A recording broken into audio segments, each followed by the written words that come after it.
tentang keselamatan ataupun konsep keselamatan. Dan salah satu konsep keselamatan adalah iman bahwa Yesus itu adalah Allah. Kalau tidak mempercayai itu tidak berarti bahwa itu berarti orangnya belum beriman. Saya akan bacakan satu ayat 20 ayat 28. Sama seperti anak manusia datang bukan untuk dilayani, melainkan untuk melayani dan untuk memberikan nyawanya menjadi tebusan bagi banyak orang. Pertama-tama ayat ini menunjukkan keilahian Kristus atau bahwa Yesus adalah Allah. Karena kata-kata aku datang, anak manusia datang, itu menunjukkan kelahirannya. Tapi itu menunjukkan suatu tindakan aktif. Saya lahir tahun 1954, tapi saya tidak bisa mengatakan saya datang di dunia tahun 1954. Yesus bisa. Jadi kelahirannya tindakan aktif, dan itu juga menunjukkan bahwa dia sudah ada.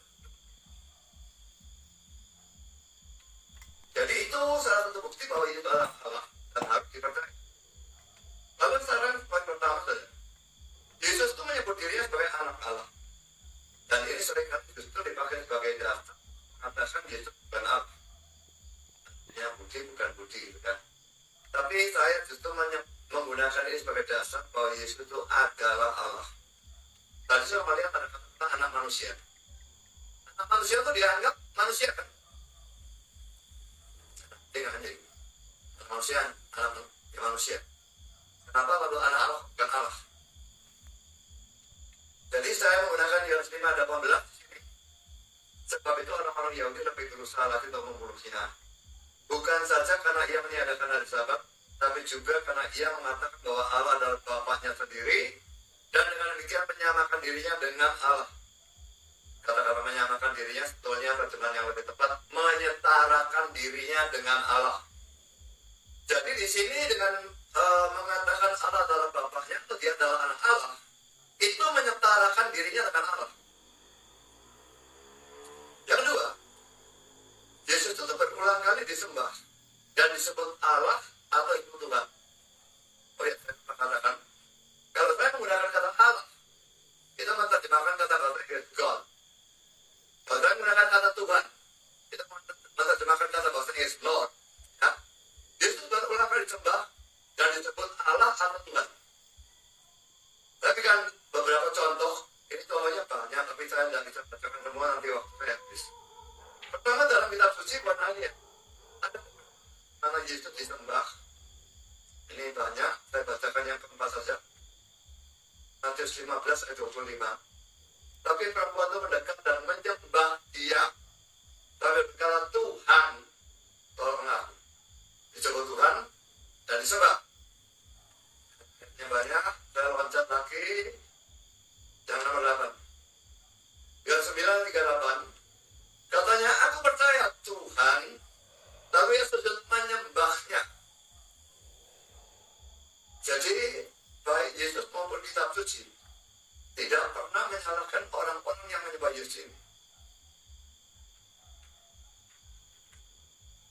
Poin B, Yesus mau menerima sembah dan sebutan-sebutan itu dan tidak pernah menolaknya. Padahal dia sendiri mengatakan bahwa kita hanya boleh menyembah Allah. Hanya boleh menyembah Allah. Dia terima. Dia nak Allah yang orang itu. Matius 4:10. Maka berkatalah Yesus padanya, panjanglah iblis, sebab ada tertulis, engkau harus menyembah Tuhan Allahmu, dan hanya kepada dia sajalah kau berbakti. Hanya itu jelas ditekankan ya. Hanya kepada dia sajalah kau berbakti, menyembah Tuhan Allahmu. Jadi sembah dan bakti itu hanya boleh kepada Allah. Dan kita melihat bahwa Rasul menolak sembah. Dalam kisah 10, 25, 26, juga kisah 14, 13, 18. Lalu yang kedua, malaikat juga menolak sembah.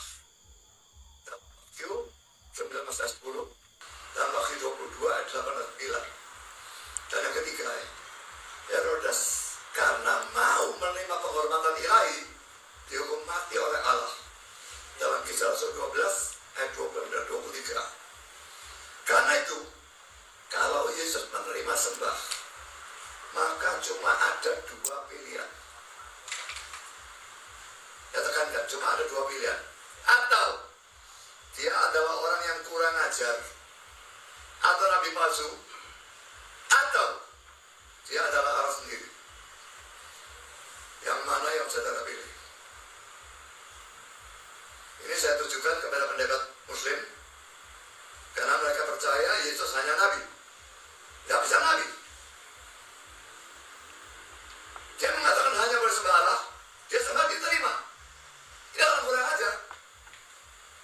Atau nabi palsu, atau memang Allah sendiri. Jadi tidak ada pilihan. Ya, tidak ada pilihan yang lain. Ya. Atau dia Allah, atau dia nabi palsu. Tidak ada pilihan bahwa ia adalah nabi asli, orang saleh, dan sebagainya, tapi bukan Allah. Tidak ada. Jawab pertanyaan ini. Dia Allah atau nabi palsu? Di sini, silakan.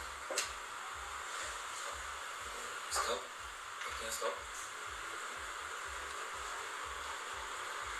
Silakan untuk tim Muslim untuk menjawab langsung. Bismillah. Baik. Terima kasih tadi atas pembukaan Pak Budi Asali. Tapi yang saya perhatikan ayat-ayat kameranya tolong belum berjalan bisa Muslim. Ya. Baik. Terima kasih atas pembukaan tadi yang diberikan oleh Pak Pendeta Budi Asali. Tetapi ngomong-ngomong, topik kita ini keselamatan ya Pak ya? Ya, saya katakan dan percaya Yesus. Keselamatan maksudnya sebagai manusia Kristen selamatnya bagaimana kan harus begitu Pak ya? Ya, percaya Yesus sebagai Allah. Ya, tapi yang Bapak berikan tadi ayat-ayatnya kebanyakan bukan kami nggak bisa menyanggah, tapi ini sebagian besar ini isinya mengenai keilahian Yesus nih Pak. Ya, kan saya sudah katakan. Sebentar, ini waktu Ya. saya bicara. Nanti saya akan berikan waktu. Oke. Ya. Jadi menurut kami di permulaan ini Pak Budi Asali memberikan ayat-ayat ini tapi sedikit keluar daripada topik, gitu ya. Saya ingin konfirmasi ke Pak Budi Asali. Apakah betul begitu Pak? Silakan. Tidak keluar dari topik, saya dari awal sudah mengatakan. Itu kan, Enggak. Gini Pak, kalau ada salah satu yang sudah menyerahkan waktunya, itu waktunya moderator yang bicara. oke. Nanti setelah diberikan Bapak baru. Silakan. Karena ya saya pada awal sudah mengatakan kalau mau selamat harus percaya dia sebagai Allah. Maka di sini saya membuktikan dia sebagai Allah. Tapi dari ayat ini cuma ada dua kemungkinan, atau dia Allah atau dia nabi palsu. Dan ini baru sepertiga khotbah, jadi ini masih ada sambungannya. Nanti akan saya tidak lari dari keselamatan itu. Jadi tapi sementara saya tanyakan ini, dia Allah atau nabi palsu? Stop. Stop. Mohon maaf Pak, kalau mau menyerahkan waktunya dengan kode silakan. Iya ya, cukup Pak.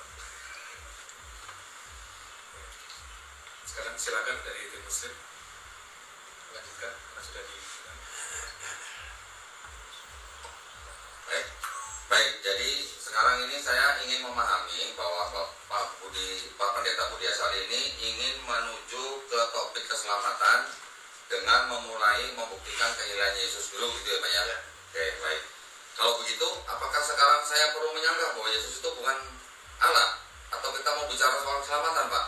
Kalau kita bicara mengenai keilahian Yesus, 2 jam belum tentu kelar Pak masalahnya nih. Silakan Pak, coba. Nah, saya tadi kan sudah jawab ya.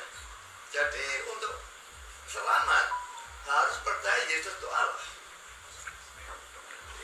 Makanya itu saya singgung, ini tidak saya bahas panjang lebar. Setelah ini, poin kedua ini sudah ngomong penebusan. Silakan. Baik. Kalau begitu tadi Bapak ada pertanyaan, apakah Yesus Allah atau nabi palsu?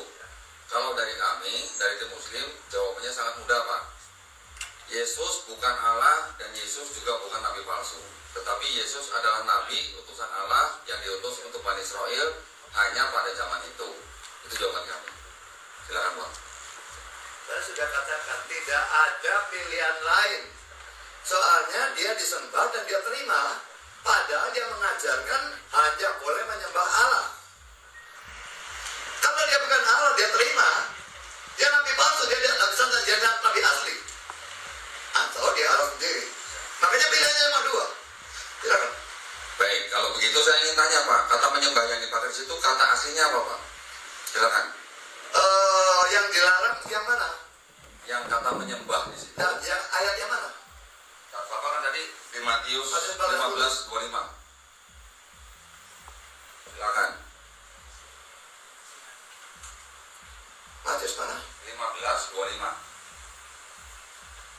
Matius 15 ayat 25.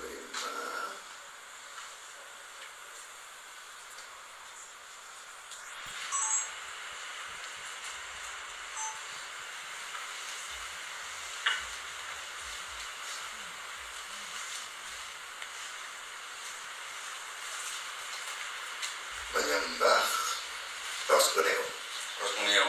Apakah proskuneo itu digunakan dalam arti menyembah Tuhan atau bisa menyembah atau sujud kepada manusia juga Pak? Silakan. Bisa digunakan untuk menyembah manusia, bisa digunakan untuk menyembah Allah.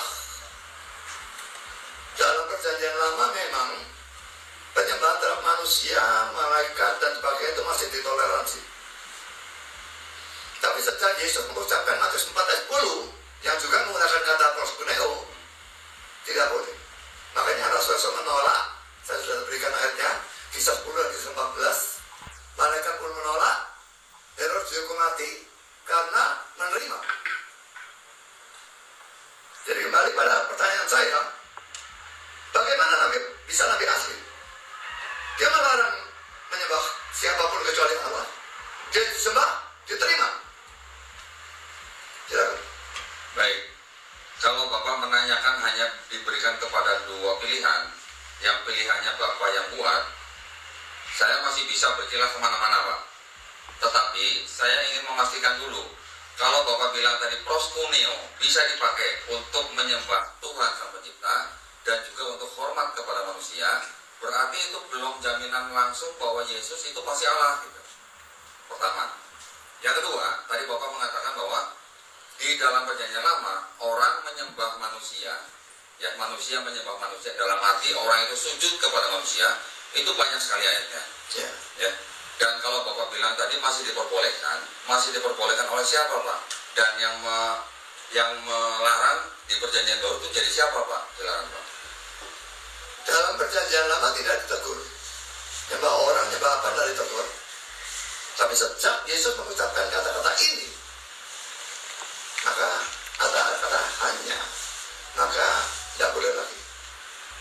Karena itu Petrus disembah, tidak mau. Paulus dan Barnabas disembah, tidak mau. Petrus mau, dihukum mati.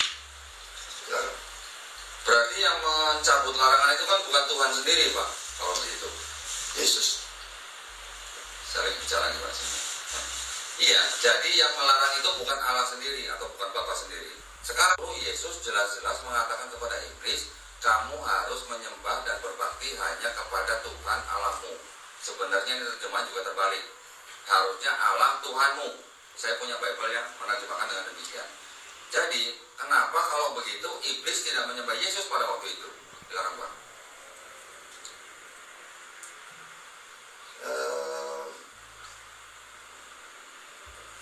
Yesus tidak menyuruh iblis menyembah Tuhannya. Iblisnya minta Yesus menyembah dia, maka akan diberikan kerajaan dunia dan sebagainya. Lalu Yesus berkata, "Anyahlah iblis, sebab ada tertulis," dan dia macam Alkitab ini. Ya, engkau harus menyembah Tuhan Allahmu dan hanya kepada Dia saja engkau berbakti. Jadi sebetulnya tidak ada perintah apapun. Dan kami percaya Yesus itu Allah. Dan dia berhak mengatakan seperti itu sebetulnya. Harus menyembah Tuhan Allah.